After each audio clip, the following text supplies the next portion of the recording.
Hi, I'm Amy LaBelle, winemaker at LaBelle Winery. I love to cook with wine. If you have little bits of leftover wine in the bottom of your bottle, don't waste it. The best thing to do is to add it to your culinary pursuits to make them even greater.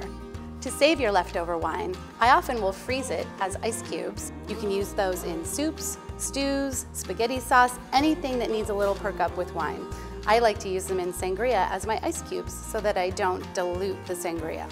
Or you can make my favorite, wine syrup, by using a 3-to-1 ratio of wine to sugar, simmered for 30 minutes on a low flame.